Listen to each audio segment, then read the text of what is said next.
Boys, we're back in Sekiro. I've received quite a few requests to cover the mini-bosses in this game, so even if I'm a bit late, I'm happy to oblige. I'll rank them based on difficulty from easiest to hardest, and I'll give each a score from 0 to 10. So let's begin with the literal pinwheel.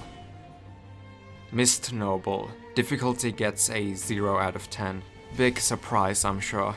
So, to defeat this mighty foe, you have to do the grueling task of pressing R1 a few times. As you can see, it's very intense. Okay, but for real, even a gaming journalist would have no trouble here. Okami leader Shizu.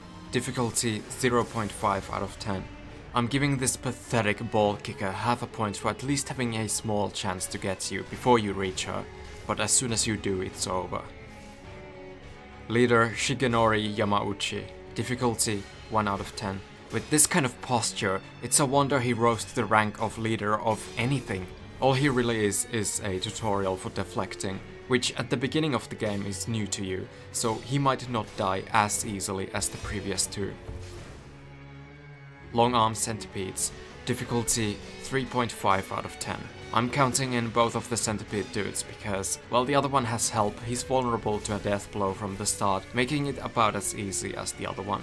And what makes these two easy is their spam combo. It will take some time to learn the timing of, but once you do, it can easily be used against them as it drains their posture super quickly. But the fact that you do have to learn the timings makes these two a leap harder than the previous three. Shinobi Hunter Erskin of Mizen. Difficulty gets a 4 out of 10.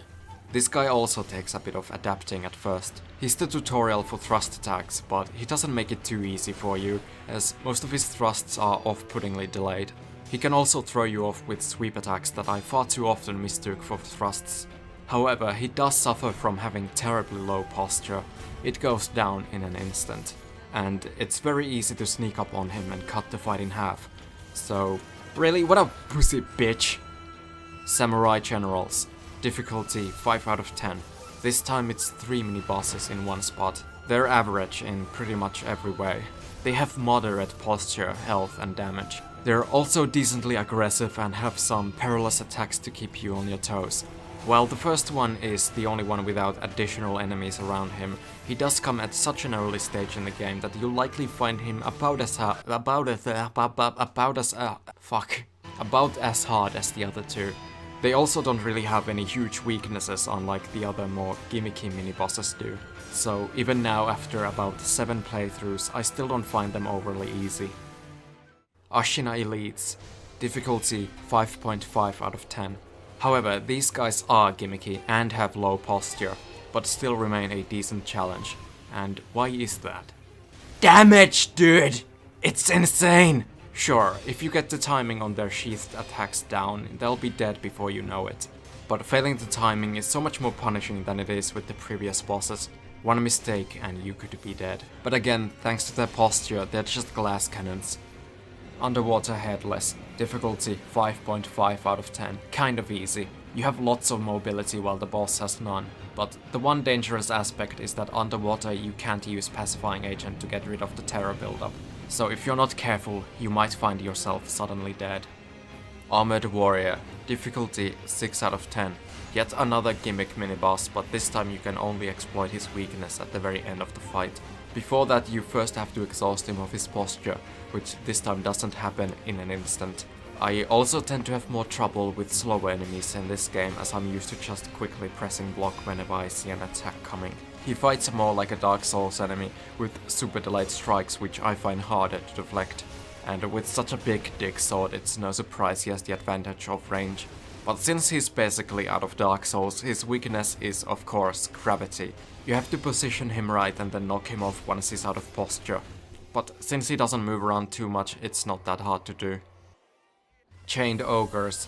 Difficulty 6 out of 10. I know, I'm sure this placement comes as a surprise, but let me explain. On my first playthrough I did struggle quite a lot on this thing, far more than I did with Kyobu and Lady Butterfly combined. But holy fuck, this fight becomes trivial by a simple method. The good old Dark Souls 2 technique.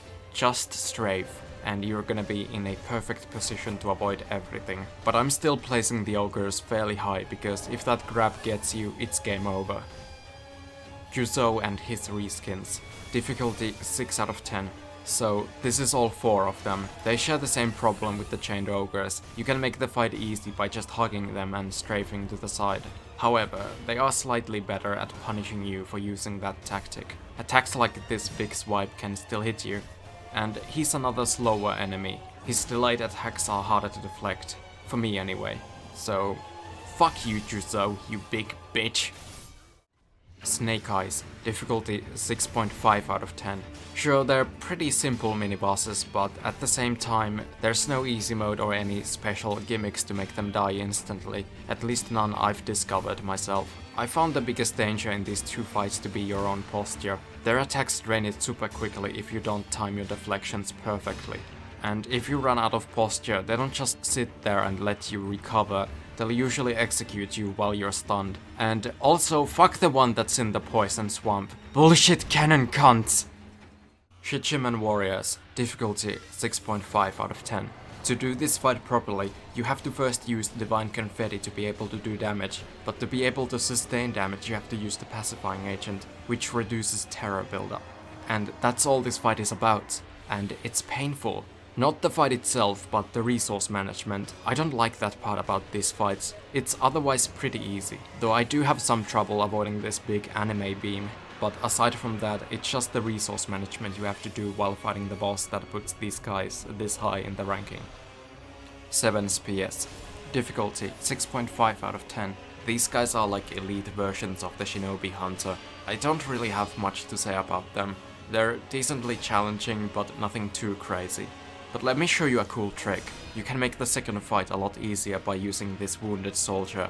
Aggro the boss, hit the wounded soldier, backstab him, use the blood smoke ninjutsu, stealth kill the guy that's with the mini-boss, and you're welcome. Lone Shadows, Vilehard and Masaraga, difficulty 7 out of 10. Funny how they're named Lone Shadows and yet this guy has a body in the corner, while this other one has a pack of wolves he can summon. Lone Shadow my ass! But their companions can actually be used against them quite easily.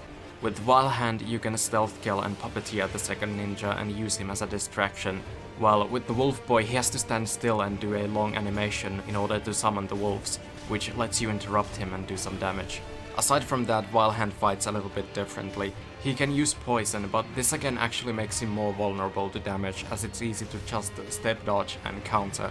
So that's why I've separated these two from the next boss into ranking.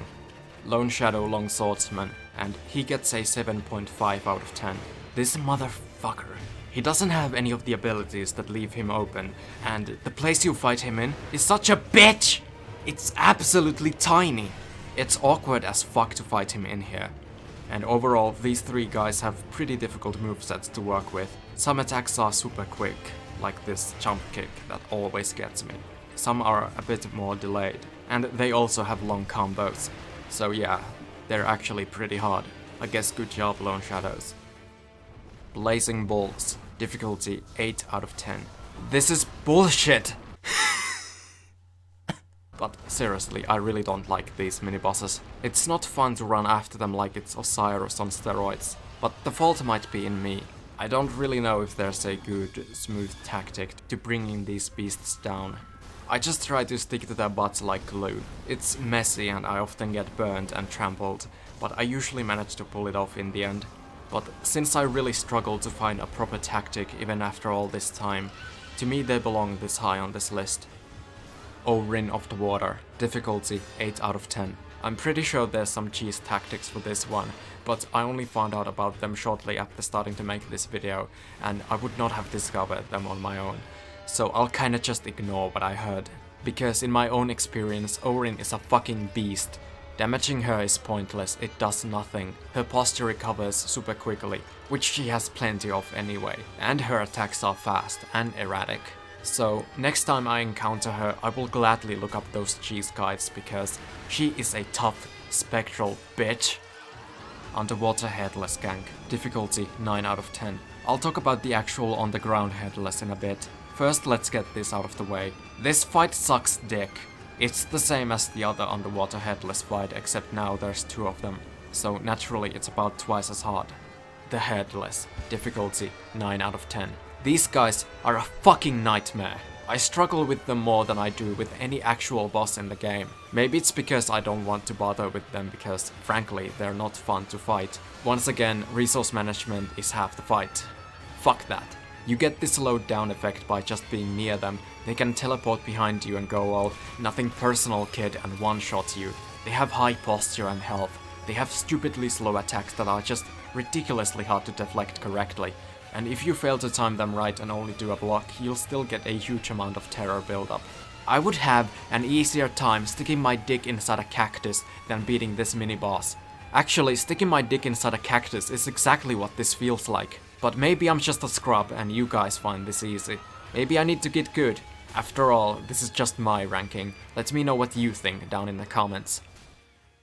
I know I usually make videos like this with text instead of voice, but I don't know, I kinda felt like this video was too samey to some of my other older ones, so I wanted to change things up a bit and do voice for this one. But let me know if it worked. So, thanks for watching. See ya!